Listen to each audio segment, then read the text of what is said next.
Salut à tous, on se retrouve pour l'épisode 2615 du Zap Image. On commence aujourd'hui en ce samedi 14 octobre avec un anniversaire aujourd'hui et c'est celui de Mamadou Niang qui fête aujourd'hui ses 44 ans, ancien joueur de l'OM où il avait remporté par exemple le championnat de Ligue 1, c'était en 2010, on peut voir leur maillot là, tiens, champion de France 2010 et aussi joueur sénégalais. Bon anniversaire à Mamadou Niang.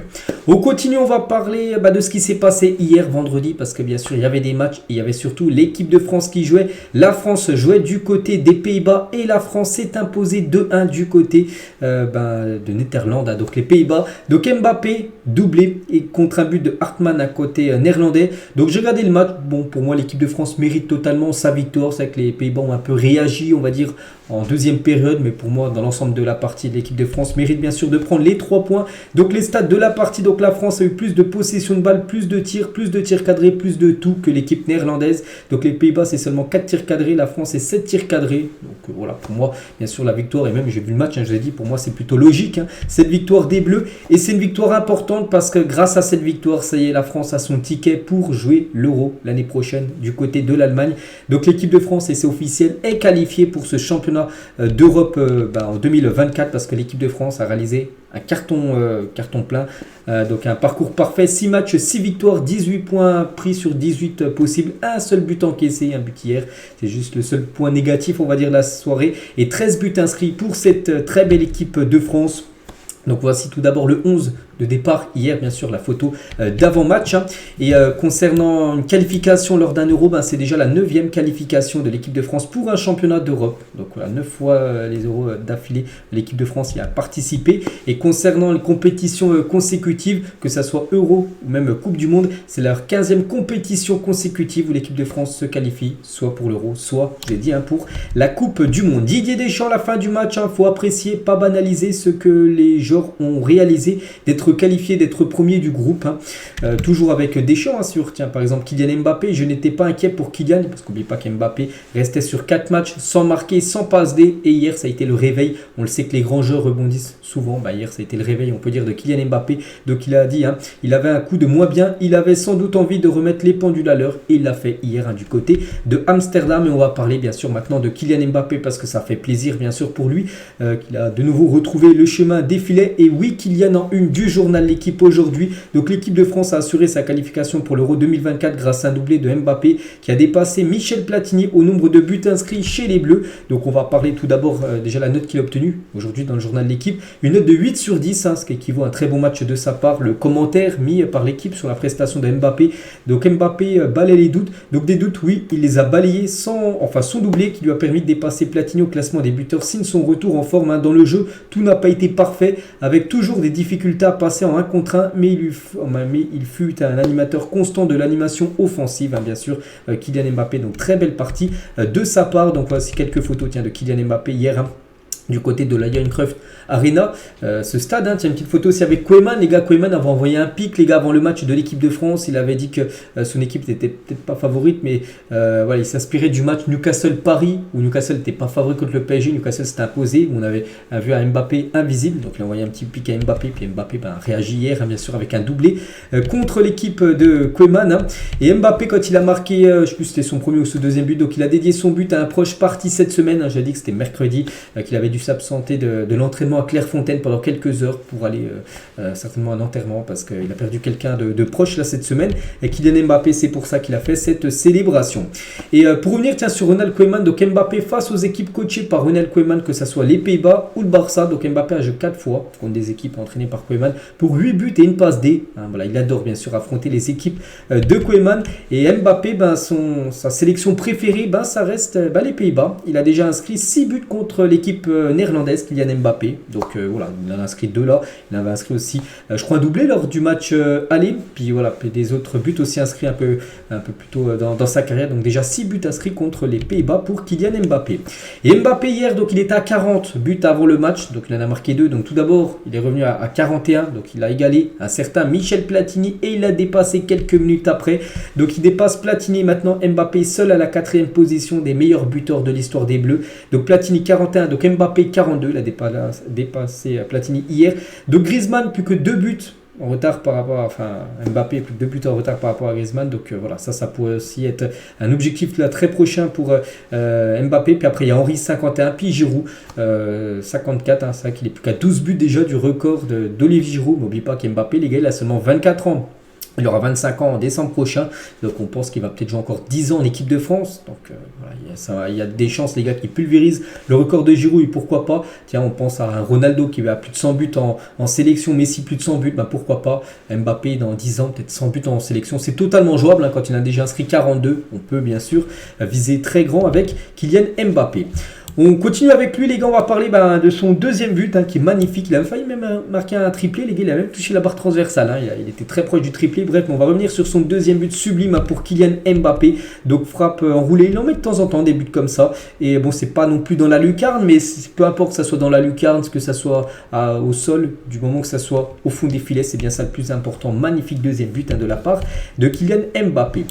On continue, on va parler d'un joueur aussi qui a marqué des points hier, c'est Jonathan Klaus. Quel match de Jonathan Klaus. Donc déjà on était content parce qu'il a fait son retour en équipe de France. On pense qu'il le mérite quand même, sa place en bleu. Il a commencé titulaire au poste de défenseur droit, où c'est un poste, on sait, en équipe de France où il y a beaucoup de lacunes. Et il a fait son match, il a fait même un très bon match, hein. Donc Deschamps, les gars, sur Klaus, il a été égal à lui-même, hein. C'est très positif pour lui et pour l'équipe. Voilà, parce qu'il a fait une très belle partie. Donc déjà sur le premier but de Mbappé, c'est lui qui fait la passe décisive, tout simplement, Jonathan Klaus. Et c'est si on regarde l'apport offensif de Klaus sur son côté droit, est indéniable, hein. Donc Klaus, c'est 7 sélections, une passe D. Koundé, les gars, c'est 23 sélections au poste de latéral droit, 0 passe D. Et Pavard, hein, qui jouait souvent aussi poste de latéral droit, 51 sélections pour 3 passes D. Donc voilà, Klaus, hein, pour l'instant, c'est lui, on va dire, par rapport au ratio de match et en tant que décisif, c'est lui qui a les meilleurs stats, Jonathan Klaus. Et à la fin du match, il a dit: j'ai décidé de faire face à accepter le rêve des premières fois. J'ai laissé les émotions de côté pour me concentrer sur le match. Maintenant, je savoure, je sais même pas si j'ai célébré sur le but, je sais plus. Donc voilà, il est très content. On est content parce qu'on espère qu'il puisse vraiment s'imposer, pourquoi pas, à ce poste de latéral droit du côté des Bleus, parce qu'il est très bon. On va parler d'Antoine Griezmann. Et Griezmann, hier, une stat énorme, quand même. Il a enchaîné son 81e match de suite avec l'équipe de France. C'est un joueur qui se blesse très peu, Griezmann. 81 matchs d'affilée où il n'en a loupé aucun. Donc l'ancien record, les gars, c'était Vieira. Il avait enchaîné 44 matchs d'affilée. Et là, Griezmann, il fait quasiment plus du double, à 81. Vraiment pour vous montrer quand même ce que réalise actuellement Antoine Griezmann. C'est fou. Donc depuis juin 2017, il n'a loupé aucun match des Bleus. Ça qui se blesse très rarement. Donc tant mieux pour lui, hein, bien sûr. Donc jamais blessé, exceptionnel sur le terrain. Griezmann est indispensable, hein, pour moi, les gars. J'ai dit, hein, j'en ai parlé en plus, je crois, il y a quelques semaines. Pour moi, je pense qu'on peut le mettre dans le top 3 des meilleurs joueurs de l'histoire de l'équipe de France, Antoine Griezmann. Et Griezmann, toujours après la qualification des Bleus, hein, très heureux et très fier. On a tout gagné, c'était un de nos objectifs, hein, voilà, de faire quasiment carton plein, parcours parfait. C'est actuellement ce qu'est en train de réaliser l'équipe de France, hein. Il reste encore quelques matchs avant la fin. Et toujours avec lui, donc ma note, hein, donc il a dit par rapport à une note de l'équipe, il a dit: je vous laisse ça pour vous, les gars, mais je suis content, j'ai mis 4 tacles, hein. Donc si je l'aurais noté, j'aurais mis une note de 7 sur 10, hein, je pense, Antoine Griezmann, par rapport à sa performance hier. On va parler d'Ousmane Dembélé. Donc Dembélé, on ne l'a pas vu jouer hier parce qu'en gros il était touché à une cuisse. Donc Dembélé, pour être préservé, ne pas disputer le match. Bon, il n'a pas disputé le match, mais il devrait plutôt jouer. Le match maintenant qui est prévu, c'est mardi contre l'Écosse. C'est un match amical à Lille. Et là il devrait jouer, Ousmane Dembélé. C'est pour ça hier qu'on ne l'a pas vu jouer, le joueur Ousmane. On va parler d'un autre Parisien, c'est Randal Kolo Muani. Un mot sur le début de saison de Randal Kolo Muani. On peut dire très mitigé, hein. C'est qu'hier il n'a pas fait encore un gros match, hein. Du côté de Paris, c'est aussi très limité. On verra. Après, on est seulement au début de saison, mais c'est vrai que par rapport à ce que nous avait montré la saison dernière et cette saison-là, c'est moyen, on va dire. Randal Kolo Muani, voilà, hier il n'a pas fait du tout un gros match, hein, lors quasiment tout le match où il a pu jouer. On va parler Kingsley Coman, qui a commencé titulaire, hein, est devenu le premier joueur de l'histoire à n'avoir disputé aucun de ses 52 premiers matchs avec l'équipe de France dans son intégralité. Donc de nouveau titulaire, mais de nouveau remplacé. Et voilà, ça fait déjà 52 fois où il commence titulaire et il n'a jamais fini le match. À chaque fois, il a été remplacé, c'est fou. Donc voilà, concernant Kingsley Coman. Donc quand je dis 52 fois titulaire, c'est voilà, des fois il est titulaire et des fois il rentre en cours de jeu. En gros, ça fait 52 matchs où il joue en équipe de France, où il n'a jamais joué le match entier. Donc voilà, c'est fou cette stat. On va parler de Mike Maignan et la défense, hein, parce que la France vient d'encaisser son premier but dans ses qualifications l'Euro 2024. Je sais que c'est un objectif pour les Bleus, c'était de faire carton plein, surtout au niveau défense, que des clean sheets, et parce qu'ils avaient encaissé toujours aucun but. Puis hier, premier but encaissé. Donc les Bleus craquent pour la première fois après 5 matchs, hein, lors de ces éliminatoires de l'Euro. Lucas Hernandez, tiens, sur TF1, il parle de son copain Mbappé. Pour moi, c'est le numéro 1 au monde. Les deux se côtoient en équipe de France et au PSG, bien sûr. Et Lucas Hernandez, regardez, il a mis une petite photo avec son frère, avec Griezmann et avec Kylian Mbappé à la fin du match sur son réseau Instagram. Côté néerlandais, on va parler de cette équipe qui a quand même déçu. Après, il manquait pas mal de joueurs qui n'étaient pas là. Francky de Jong qui a beaucoup manqué. Depay, voilà, il y avait pas mal de cadres qui étaient absents. Donc, Van Dijk, il a dit la pelouse n'était pas très bonne ce soir. Donc, lui, c'est pas parce que l'équipe de France était meilleure, c'était parce que la pelouse n'était pas bonne. Voilà, que l'équipe des Pays-Bas ne s'est pas imposée. Ronald Koeman, il a dit la Grèce, futur adversaire, tiens, des Pays-Bas, va ressentir l'odeur du sang sur son propre terrain face à nous. Nous savons ce qu'il nous reste à faire lundi, parce qu'attention, parce que la France, voilà, il y a le ticket, mais concernant les Pays-Bas, parce que la Grèce hier, dans un autre match, dans le même pool, la Grèce s'est imposée 2-0 en Irlande, et attention aux Pays-Bas, parce qu'actuellement, n'oubliez pas, c'est les deux premiers qui se qualifient. Bon, la France, ça, il y a le ticket, et après la deuxième place, ça va se jouer entre la Grèce et certainement aussi le Pays-Bas, parce que l'Irlande 3 points. Donc, bon, après les Pays-Bas, un match en retard par rapport à la Grèce, mais lundi, les gars, il y a Grèce-Pays-Bas. Donc voilà, si la Grèce par exemple s'impose contre les Pays-Bas, ça ferait 15 points, 9 points pour les Pays-Bas. Ça sentirait très mauvais pour les Néerlandais. Ils pourraient ne pas disputer tout simplement cet Euro. Donc voilà, victoire obligatoire, vraiment obligatoire. Même à nul, c'est un mauvais résultat. Ils sont obligés de s'imposer en Grèce lundi soir. Ça sera un très très gros match. Donc concernant la France, donc, je crois qu'il reste Gibraltar à jouer et la Grèce. Voilà, sinon les autres matchs ont été joués. Donc ça sera lors de la prochaine trêve internationale qui sera au mois de novembre prochain, parce que là il reste un match, ça sera contre l'Écosse, un match amical. On continue avec une autre équipe, le Portugal jouait hier soir contre la Slovaquie et le Portugal s'est imposé 3-2. Donc Gonzalo Ramos buteur et aussi un doublé de Cristiano Ronaldo et une victoire du Portugal. Donc les stats, bon j'ai pas vu le match, j'ai vu l'équipe de France, mais bon voilà, ça a dû être un match à sens unique. 25 tirs pour le Portugal, 12 tirs cadrés et 3 buts inscrits. Le score peut être beaucoup plus lourd.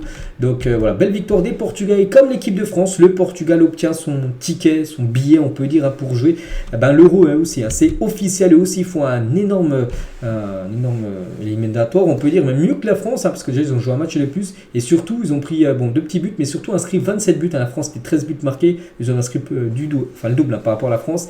Donc voilà, le début des éliminatoires est parfait, bien sûr, du côté du Portugal. Pour Roberto Martinez, on va parler d'un certain, bien sûr, Cristiano Ronaldo. Il a joué hier, n'oubliez pas que Ronaldo a quand même 38 ou 39 ans, bref je sais plus, mais bon voilà, il arrive en fin de carrière et de nouveau décisif, un but sur penalty et un but dans le jeu.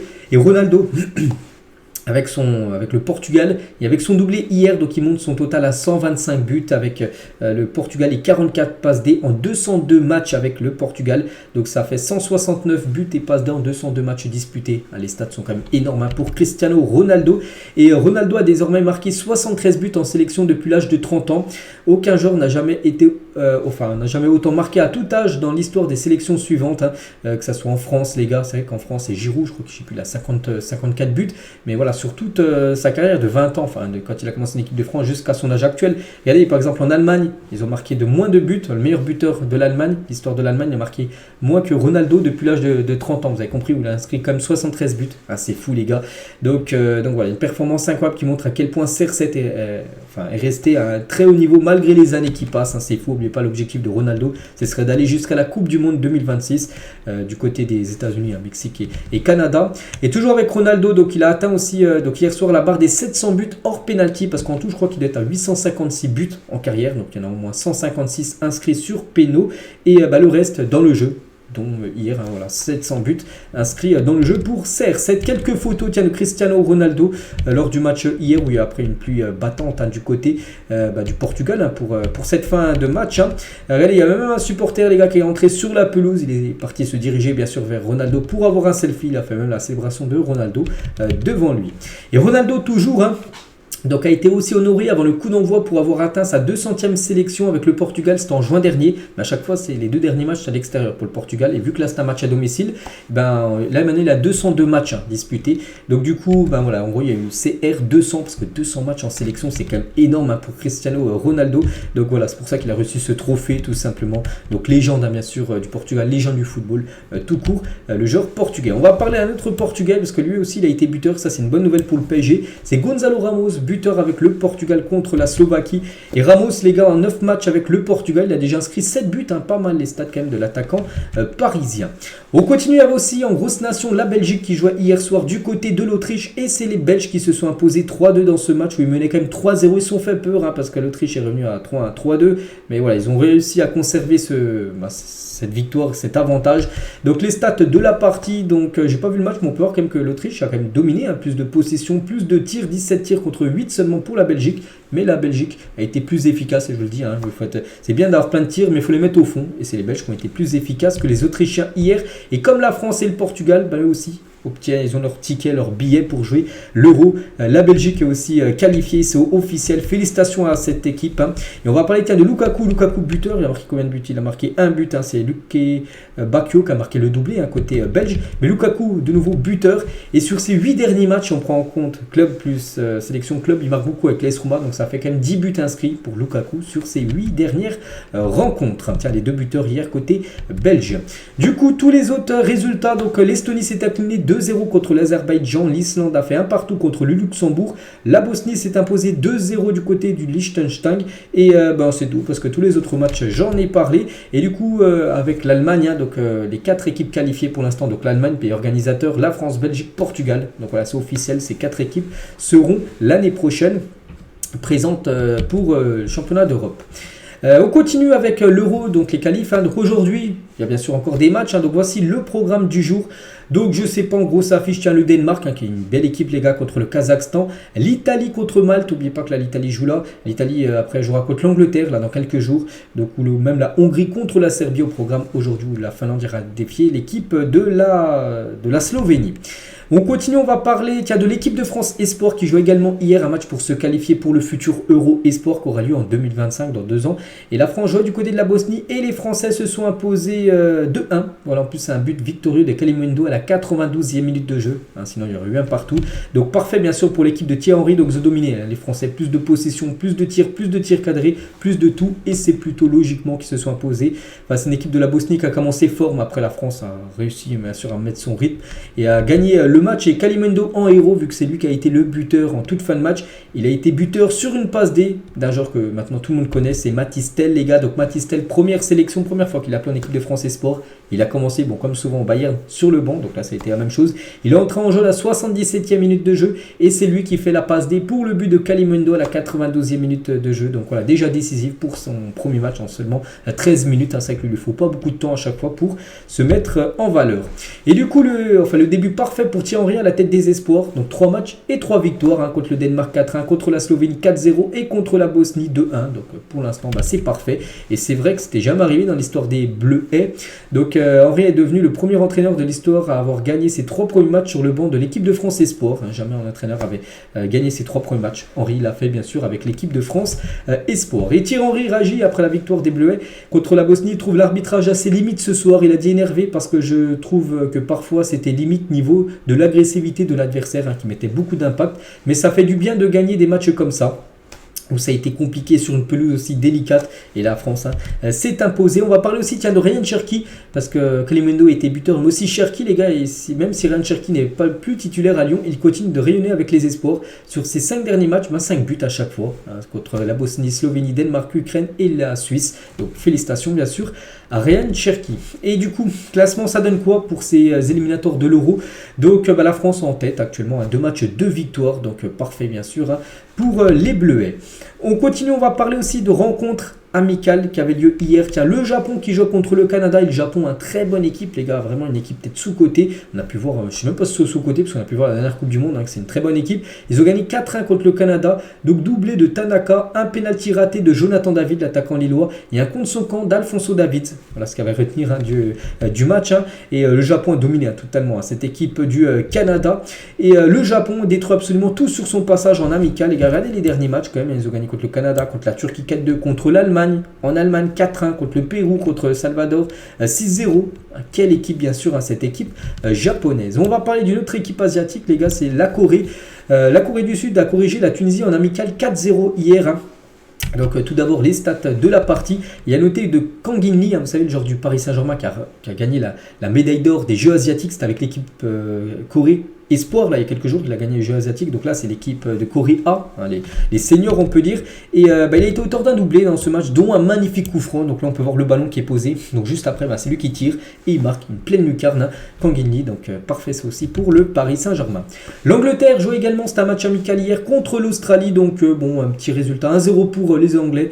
Donc c'est Ollie Watkins, l'unique buteur du match, hein, sur une passe D de Jack Grealish. On peut voir les stats de la partie. Bon, j'ai pas vu le match, mais je sais pas trop ce qui s'est passé parce qu'ils ont eu, ils se sont fait totalement dominer. Bon, ils ont eu beaucoup de possession, mais regardez, seulement 7 tirs, 2 tirs cadrés, ils ont marqué un but, alors que l'Australie c'est plus de 15 tirs, hein, et 4 tirs cadrés, le double de tirs à chaque fois par rapport à l'Angleterre. Je sais pas trop ce qui s'est passé, mais bon voilà, l'Angleterre s'est imposée. Donc l'Angleterre, prochain match, hein, contre l'Italie, cette fois-ci ça sera un match officiel. L'Arabie Saoudite jouait contre le Nigeria et score final 2 partout. Donc voilà, on peut voir les stats de la partie, hein. Le Nigeria a quand même dominé. Le Nigeria surtout avait une attaque énorme, on sait qu'il y a un sacré secteur offensif là-bas. Donc Lukman Chukwueze, Boniface et Osimhen étaient titulaires, hein, et sur le banc il y avait quand même Iheanacho, Mofi, Sadik, Simon. Donc il y a du très très lourd, hein, du côté du Nigeria en attaque, mais ils ont fait seulement 2 partout contre l'Arabie Saoudite. Le Mali s'est imposé 1-0 face au Ouganda, également match amical. La Guinée s'impose face à la Guinée-Bissau 1-0 grâce à un but de Morgan Guilavogui hier lors de cette rencontre de match amical. Il y a aussi pas mal de matchs, hein, entre des équipes africaines, des autres équipes, hein, comme la Nouvelle-Zélande qui a fait un partout contre la République démocratique du Congo. Il y a eu pas mal de matchs nuls, voilà, même l'Afrique du Sud qui a fait 0-0 contre Eswatini lors d'une rencontre hier. Tout ça, c'est des matchs, hein, bien sûr, amicaux, c'est pour préparer, bien sûr, la CAN. Et concernant un match, les gars, on ne savait pas s'il est maintenu ou non, hein, entre le Sénégal et le Cameroun à Lens, donc ce lundi, donc après-demain. Donc il est maintenu ce match. Et pourquoi il aurait pu être retiré? Parce qu'en gros, les deux équipes vont s'affronter en phase de poule de la CAN. Et du coup, vu que ce match avait été déjà fixé depuis quelques mois, on ne savait pas encore que les deux équipes allaient s'affronter en phase de poule, et du coup il est bien maintenu. Ces équipes pourront déjà se tester l'une contre l'autre donc après-demain, et elles joueront match officiel après lors des matchs de poule de la CAN. Voilà. On continue aussi l'Allemagne, les gars. L'Allemagne qui est actuellement aux États-Unis, vont jouer la nuit prochaine contre les États-Unis et contre le Mexique, hein. C'est vrai que l'Allemagne s'est déplacée en Amérique, hein, pour jouer ces deux futures rencontres. Donc ils ne jouent que des matchs amicaux à l'Allemagne parce que vous savez qu'ils sont déjà qualifiés pour l'Euro, vu que c'est eux les pays organisateurs. La une, hein, de l'équipe, donc on a parlé tout à l'heure, hein, oui Kylian, mais la une aussi du magazine France Football. J'avais dit il y a quelques jours, les gars, que si vous avez un peu de chance, j'en sais rien, mais France Football aujourd'hui, qui sort dans les bureaux de tabac, c'est un truc sur, une interview de Vini Junior, mais vous pouvez remporter un ticket d'or dans France Football aujourd'hui. Donc il y aura 3 tickets d'or. Si vous trouvez l'un des 3 tickets d'or pour 2 personnes, vous pourrez assister en VIP à la cérémonie du Ballon d'Or. En gros, dans tous les France Football qui seront vendus, il y aura des tickets d'or pour aller regarder simplement la cérémonie du Ballon d'Or prévue dans 16 jours, hein, ça sera le 30 octobre prochain. Et dans ce journal, voilà, France Football, on va revenir vu que c'est Vini Junior qui fait la une, hein. Donc si je suis seul face au racisme, hein, le système va m'écraser. Donc il y a une interview avec l'équipe, on va revenir sur quelques déclarations qu'il y a dans ce journal, hein. Donc tout d'abord, les mots forts de Vini sur le racisme, hein. Si je suis seul face au racisme, hein, le système va facilement m'écraser. Quand nous sommes tous ensemble, que des gens importants s'emparent du sujet, comme le président du Brésil Lula, comme le président de l'UEFA, comme Kylian Mbappé, comme Neymar, des grands joueurs comme Rio Ferdinand qui m'écrit toujours et qui est avec moi dans cette lutte, ça a forcément plus de poids, bien évidemment, hein. Toujours avec lui, il parle du Real Madrid, hein. Le Real, je crois que je pourrais rester ici toute ma carrière, mais le club de ma vie, c'est Flamengo. J'ai promis à mon père d'y retourner un jour, il faut que je respecte cette promesse. Donc voilà, il retournera un jour à Flamengo, hein, c'est ce qu'il a dit. Vini Junior, hein, toujours avec lui sur Kylian Mbappé. Ici, tout le monde veut jouer avec Kylian Mbappé au Real Madrid, hein. J'espère que ça se fera un jour. C'est l'un des meilleurs joueurs, peut-être le meilleur de tous, hein. Aujourd'hui, il a un niveau à part. Donc voilà, il rêverait, enfin, c'est pas qu'il rêve, mais si peut-être, hein. Et il veut tout simplement jouer avec Kylian Mbappé du côté du Real saison prochaine. On sait que c'est totalement jouable, hein, mais pas qu'Mbappé en fin de contrat, en fin de saison. Il a également dit, hein, j'adore ma vie, j'ai changé celle de ma famille grâce à tout ça, hein, vu qu'il est devenu riche, donc il a pu mettre en bien, on va dire, sa famille, hein. Je crois que je suis là pour beaucoup d'années encore, c'était mon rêve, hein. De toute façon, je peux jouer au football tous les jours, rien ne me rend plus heureux, je ne me lasserai jamais d'être sur un terrain. Donc voilà, tout ce qu'il y a à dire, enfin, il n'a pas dit ça, bien sûr, dans le magazine, mais quelques déclarations fortes, on peut dire, de Vini Junior. On continue, on prend la direction de l'Angleterre, on va parler du meilleur joueur du mois de septembre en Première Ligue, et c'est le Coréen Heung-min Son, et c'est mérité, hein, parce qu'il nous a fait encore un gros mois de septembre. Il a marqué quand même 6 buts, hein, sur tout le mois de septembre, Donc bien sûr, il mérite totalement ce titre. Hein. Donc voilà, félicitations à lui, un meilleur joueur du mois de septembre. On peut voir qu'il peut, vous pouvez débloquer pour ceux qui jouent à eSport FC. Ça a une nouvelle carte, Ultimate Team, voilà, magnifique, avec des stats magnifiques. Hein.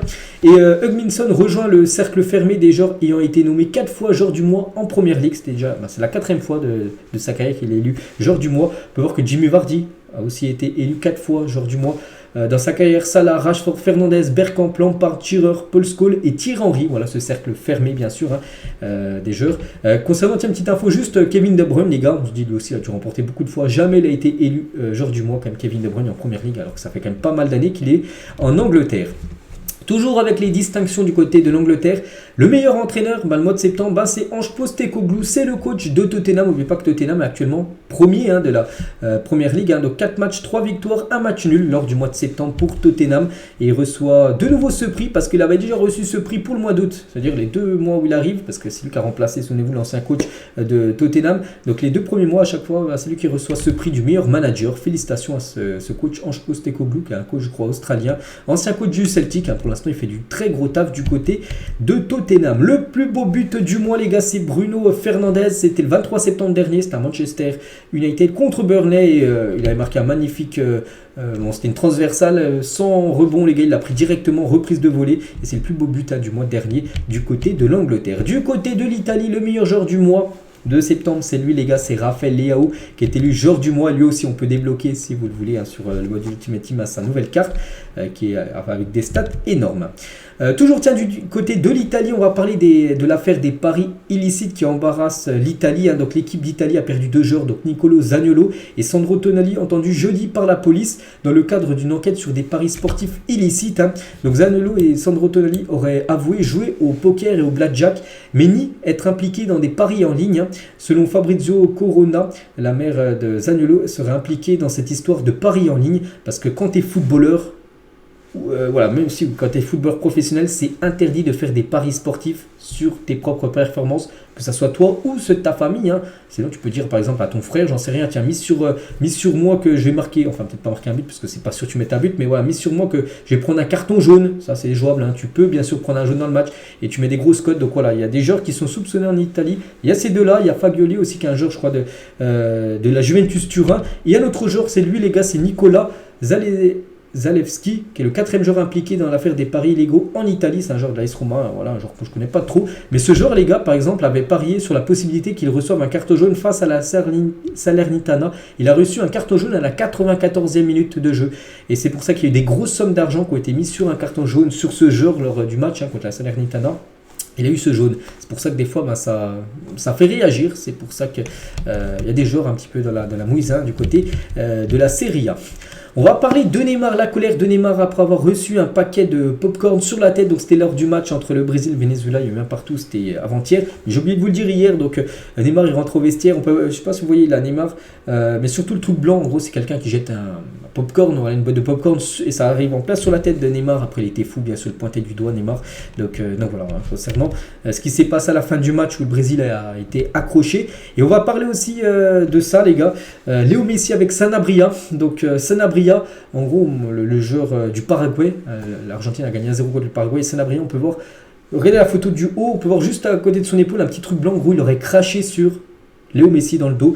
Et Léo Messi l'a dit, Sanabria, ils m'ont dit dans le vestiaire que quelqu'un m'avait craché dessus la vérité et que je ne sais même pas qui est ce garçon. Je préfère ne pas parler, sinon il va sortir et parler partout et sera connu. Donc voilà, parce que Messi n'avait pas senti qu'il s'était fait cracher dessus.